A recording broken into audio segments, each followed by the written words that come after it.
بسم اللہ الرحمن الرحیم۔ السلام علیکم، آپ دیکھ رہے ہیں الف نیوز اور میں ہوں آپ کے ساتھ ماجد علی۔ شامل کرتے ہیں آج کی ون لائن ہیڈ لائنز۔ روسی بحری افواج کے 30 سے زائد جنگی جہازوں سمیت آبدوزے اور جنگی کشتیاں بحیرہ اسود پہنچ گئیں۔ روسی وزارت دفاع نے کہا ہے کہ اس کی بحری افواج کے 30 سے زائد جنگی جہاز فوجی مشقیں کرنے کے مقصد سے بحیرہ اسود میں داخل ہوئے ہیں اور یہ ان کا ذاتی علاقہ و سمندر ہے۔ وزارت نے اپنے ایک بیان میں کہا ہے کہ 30 سے زائد جنگی بحری جہاز سیوستوپول اور نوروسیسک کی بندرگاہوں سے بحیرہ اسود کی طرف روانہ ہوئے تاکہ فوجی مشقوں میں حصہ لے سکیں، جو وقت کی اہم ضرورت ہے۔ گزشتہ 20 جنوری کو روسی وزارت دفاع نے اہم اعلان کیا تھا کہ وہ جنوری اور فروری کے مہینوں کے دوران 10,000 فوجیوں، 140 بحری جنگی جہازوں اور 60 لڑاکا طیاروں کی شرکت کے ساتھ کئی فوجی مشقیں کرے گا جو ان کی تربیت کا حصہ ہے۔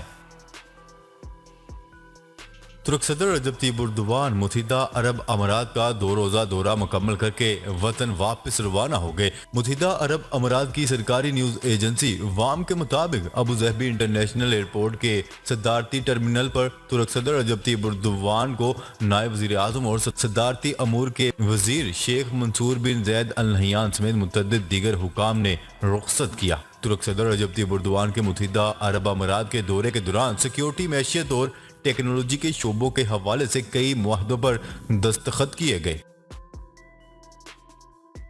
اسرائیل کا دمشق کے جنوب میں میزائلوں سے حملہ۔ اسرائیل کی جانب سے شامی دارالحکومت کے جنوب میں شیل داغے گئے۔ شامی میڈیا کی رپورٹ کے مطابق ان حملوں میں املاک کو نقصان پہنچا۔ رواں ماہ یہ دوسرا موقع ہے جب اسرائیل کی جانب سے شام میں طیارہ شکن بیٹریوں کو نشانہ بنایا گیا۔ اس سے قبل 9 فروری کو شام کی جانب سے راکٹ داغے جانے کے بعد بھی اسرائیل نے شام پر فضائی حملے کیے تھے۔ چین کا امریکہ اور اتحادی ممالک پر جنگ کے لیے اکسانے کا الزام۔ میڈیا رپورٹس کے مطابق ترجمان چینی وزارت خارجہ نے امریکہ اور نیٹو پر جنگ کے لیے اکسانے کا الزام عائد کیا ہے اور کہا ہے کہ مغربی ممالک جان بوجھ کر جنگ کے خطرات کو بڑھا چڑھا کر پیش کر رہے ہیں۔ حوثی حملے روکنے میں ناکامی پر عرب امارات کی اقوام متحدہ پر سخت تنقید۔ متحدہ عرب امارات نے حوثیوں کی طرف سے حملوں میں اضافے کو روکنے میں ناکامی پر متحدہ عرب امارات کو شدید تنقید کا نشانہ بنایا۔ اماراتی خبرساں ادارے کی رپورٹ کے مطابق سلامتی کونسل نے یمن کی صورتحال پر بریفنگ کے لیے خصوصی اجلاس کا انعقاد کیا۔ اقوام متحدہ کے ایلچی برائے یمن اور سیکرٹری اقوام متحدہ برائے انسانی امور نے حدیدہ معاہدے سے متعلق اقوام متحدہ کے مشن کے سربراہ ریٹائرڈ جنرل مائیکل بیری اور یمن میں رابطہ کمیٹی کے سربراہ نے سلامتی کونسل کے ارکان کو تازہ ترین صورتحال سے آگاہ کیا۔ امارات کے معاون وزیر خارجہ نے اجلاس میں کہا ہے کہ گزشتہ چند ماہ کے دوران یمن کے حوالے سے متعدد بریفنگ سن چکے ہیں۔ حوثیوں کو مذاکرات کی میز پر لانے کی کوشش کی تفصیلات بھی ریکارڈ پر آ چکی ہیں، تاہم بے قصور شہریوں پر دہشت گرد حملوں کے بعد یہ سوال پیدا ہوتا ہے کہ آخر اس دہشت گرد تنظیم سے صلح کی کوششوں کا سلسلہ کب ختم ہوگا۔ یوکرین سرحد پر روسی فوج مزید بڑھا دی گئی، نیٹو کا الزام۔ اتحادی افواج نیٹو کا الزام ہے کہ روسی فوج سرحدوں سے واپس نہیں گئی بلکہ مزید بڑھا دی گئی ہے۔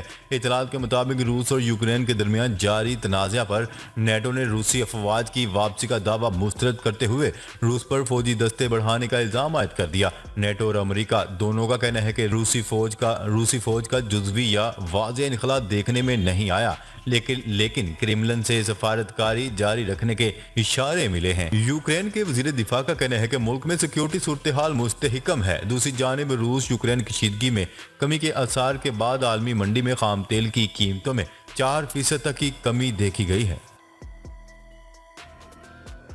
ایرانی سپریم لیڈر آیت اللہ خامنائی کا کہنا ہے کہ ایران جوہری ہتھیاروں کے لیے نہیں بلکہ ملک کی آزادی کے تحفظ کے لیے پرامن جوہری توانائی کا خواہاں ہے۔ آیت اللہ خامنائی کا اپنے بیان میں کہنا تھا کہ ہم جوہری ہتھیار بنانا نہیں چاہتے، مغرب کے اب الزامات کو مسترد کرتے ہیں۔ انہوں نے کہا ہے کہ جوہری معاہدے کی بحالی کے لیے معاہدے کے کچھ نکات کا احترام کرنے کی ضرورت ہے۔